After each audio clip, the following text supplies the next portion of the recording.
is if you have an economic system in which pharmaceutical companies benefit hugely from medical emergencies, where a military-industrial complex benefits from war, where energy companies benefit from energy crises, you are going to generate states of perpetual crisis, where the interests of ordinary people separate from the interests of the elites. We forget that it's like that news is a TV show. Like it presents itself at you, hello, like it comes at you with authority and certainty and all of these sort of tropes that we've come to like, and we've seen it all our lives. Though it evolves a little bit, they always look more or less the same. The background looks more or less the same. The tone, the pomposity of the music. You forget that this is just a commercial product that's giving you information that's salient to its own objective. It's a great way to put it. Commercial product. It can't tell you, hey, shit, we don't know anything. The only bit of reality we can observe is a minute portion of all potential realities. We've got to radically reevaluate everything. I'm being told stuff by Pfizer back there. They can't afford that kind of latitude. They've got to stay on the rail. I was having a conversation with Eric Weinstein the other day where he's explaining to me the reality of other dimensions. And the measurable reality of other dimensions, that we absolutely know that they exist, and do other beings have access to them? Can they travel through these things? Is that what we're dealing with? Imagine if that becomes at the forefront of the zeitgeist, if people recognize that not only are there other dimensions, multiple other dimensions that are recognizable, measurable, you know where they are, you know how to get to them, but beings are coming from those dimensions and visiting us on a regular basis. You're going to go, holy shit, there's a bigger thing going on. There's something that transcends all physical reality as we know it. It's beyond our imagination, and it is reality. Yes, we're fetishizing, understandably, the only measurable part of our reality, while knowing even deeply personally for our own subjectivity that there's something else within us. There is our experience of rational thought, there's our experience of bodily sensation, but there's something else within us. And I suppose what this book is, what fascinated me about it, is it's saying that without the divine, without the sacred, without some personal relationship to what you might call God, you know, that which is beyond material, which is beyond what you can know, that which requires faith, and all of our lives are going to require faith. Even what you've said about Brazilian Jiu-Jitsu and personal discipline is the faith that I'm going to feel better if I do this. Yeah, there's faith in that. Yeah, there's faith in the understanding of the process. And part of the problem, I think, if you live in a materialistic and rationalistic culture, which is what, you know, as my understanding is post-Enlightenment culture is about individualism, materialism, rationalism.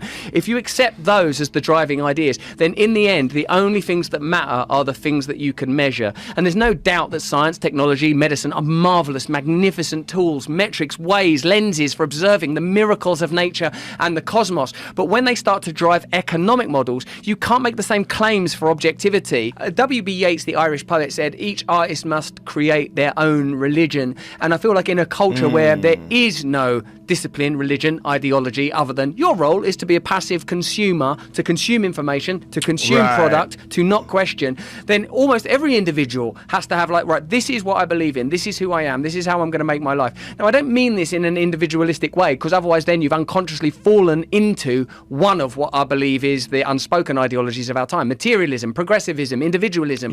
What you are as an individual is the most important thing, because actually that isn't true, that there's a spiritual deficiency that causes addicts to become addicts. They're looking for something that they can't find in the world. Neural, stop showing me pictures of that giant Jesus statue in Rio being struck by lightning. It's not a sign from God. It's what happens when you leave stuff out in the rain.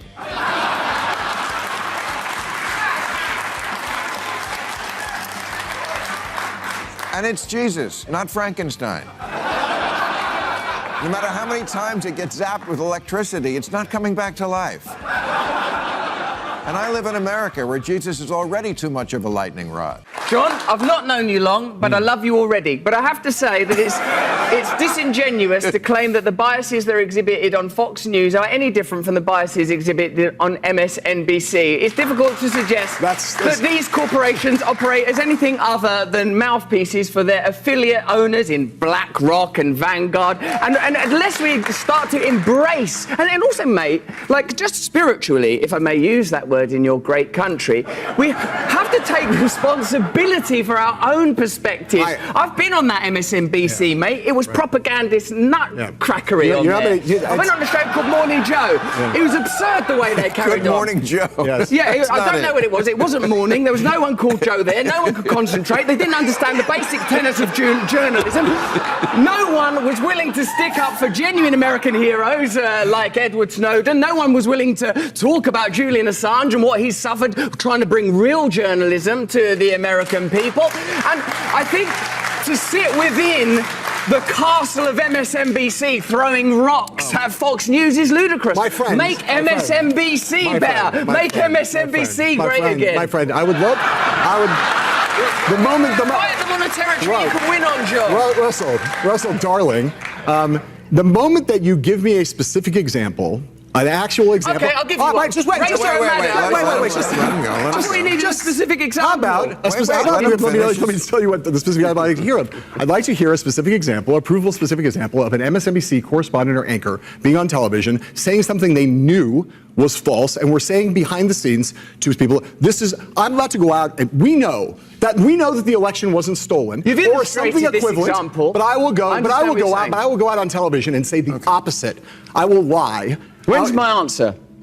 Just give me the specific example. I understand the basic point. Give me a specific example. All right. I'm with you. I think it's a false equivalency, Russell. It's a No, it's not. That's your own bias. It's not about bias. It's a false equivalency because you don't actually know anything about any of these organizations you're talking about. Even on MSNBC once. Big fucking deal. My darling, it was more than enough. You can't come up with such a you carry-on. don't have a single actual fact. Do you want an example? Yes. The ludicrous, outrageous criticisms of Joe Rogan around ivermectin, deliberately referring to it as a horse medicine when they know it's an effective medicine. Yeah, that's not a bad Rachel example. Maddow turning up on the TV saying if you take this vaccine, you're not going to get it when it hadn't been clinically trialed for transmission. Non-responsive. You have to listen. Wait. Do you think you can improve America by determinedly and avowedly condemning Fox News without acknowledging that you're participating in the same game? Did you not just listen to Bernie Sanders, someone who plainly, legitimately believes in this country and believes it's possible to change, but is bound by corruption, is bound by the lobbying system? Surely it's clear to you, Bill, as one of the great pundits and experts and comic voices, that systemic change is required. Money has to be taken out of politics. We need new political systems that genuinely represent ordinary Americans so that we can overcome cultural differences. And bickering about which propagandist network is the worst is not going to save a single American life, not improve the life of a single American child, not going to improve America's standing in the world, and the world needs a strong America. I'll tell you that.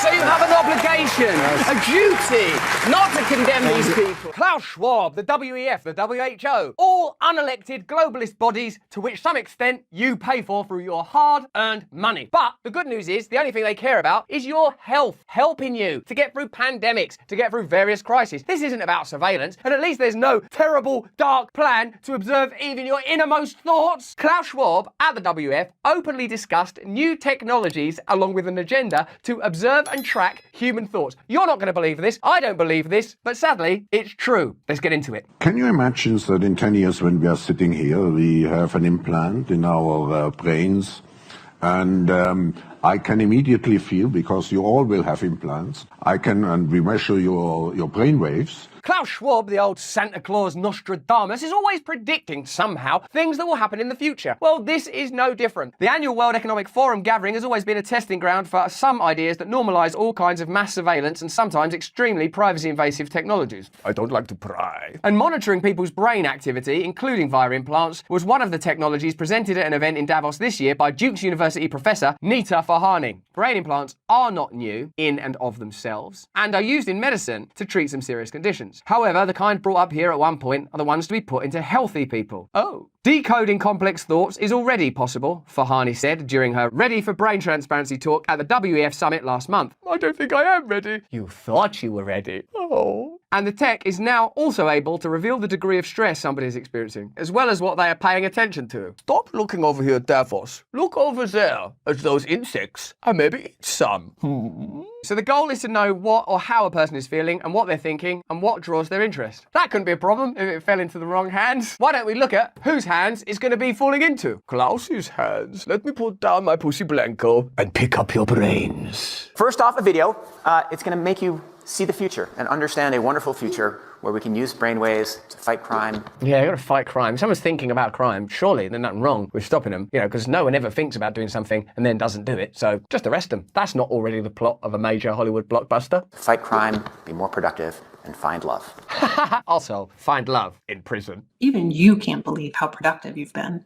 Your memo is finished, your inbox is under control, and you're feeling sharper than you have in a decade. What a horrible, disgusting little life. That's Neo's life before he gets out of the Matrix that they're selling as the life you should aspire to. Sensing your joy, your playlist shifts to your favorite song, sending chills up your spine as the music begins to play. Yes, it will send chills up my spine if my computer starts intuiting what mood I'm in when I'm in my horrible little drone cell as a slave to the state where even my thoughts are being observed by an apparently benevolent brain DJ. Oh, they wouldn't misuse that technology, would they? They won't become, sorry, you thought a naughty, you're going to have to go to prison. You mentally move the cursor to the left and scroll through your brain data over the past few hours. You can see your stress levels rising. As you realize that the state are observing your every thought. And imagine, for example, you thought something like, I don't know, I don't want my thoughts looked at. Who's this coming through the door? Oh, you notice your stress level is rising, as is RoboCop. What's this? RoboCop's putting you in cuffs and kicking you in your reproductive organs repeatedly. As the deadline to finish your memo approached,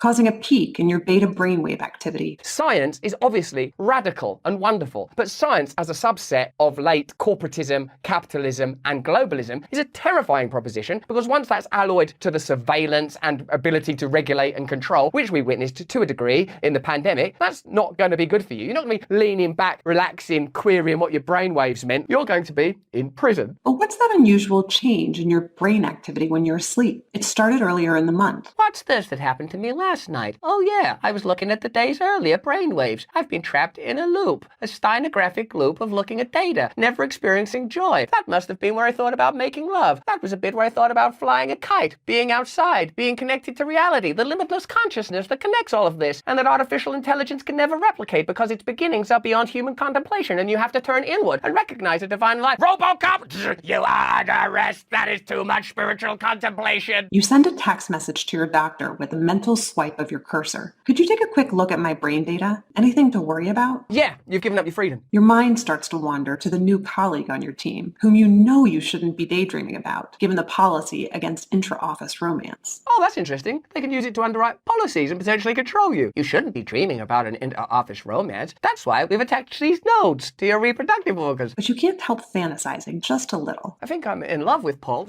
No, you fucking well are not. Sorry, no, I meant, let me get back to work. That's more fucking like it. But then you start to worry that your boss will notice your amorous feelings when she checks your brain activity and shift your attention back to the present. One of the things that fascinates me about the old globalist dystopia is why they keep making videos about it and telling us that they're doing it. You breathe a sigh of relief when the email she sends you later that day congratulates you on your brain metrics from the past quarter. Well done. You have become a docile and obedient servant of the system. You never think a rebellious thought. You never do anything you're not supposed to do. You are essentially an AI robot yourself now. Which have earned you another performance bonus. And all I had to give up was my freedom. You head home jamming to the music, with your work-issued brain-sensing earbuds still in. We are going to tyrannize you into total banality, and you are going to like it. The newest way to monitor attention is through a device like this one.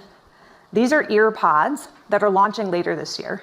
These ear pods, much like the video you watched earlier, are ear pods that can pick up brainwave activity and tell whether or not a person is paying attention or their mind is wandering. The last bastion of potential freedom, your own mind, your own thoughts, the subjective experience of being you that no one, not your own mother or lover or child, will ever truly understand. One of the most painful yet beautiful things about being human, this intimate relationship with the source of all things. Available now, $50 from Amazon. Your attention itself being turned into a resource, a measurable, a metric, something that can be bought, sold, contained, evaluated. This is it. We are seeing now the pathway to dystopia being laid out before us. When you look at what's happened geopolitically in regards to the conflict that people of Ukraine and Russia have been going through, when you look at the pandemic that all of us were affected by it to a greater or lesser degree, and that certainly some institutions benefited from, we can see now how the technology, the master plan, if you will, can be implemented. Attention itself, the one thing that is truly yours, can now be controlled, manipulated, monitored.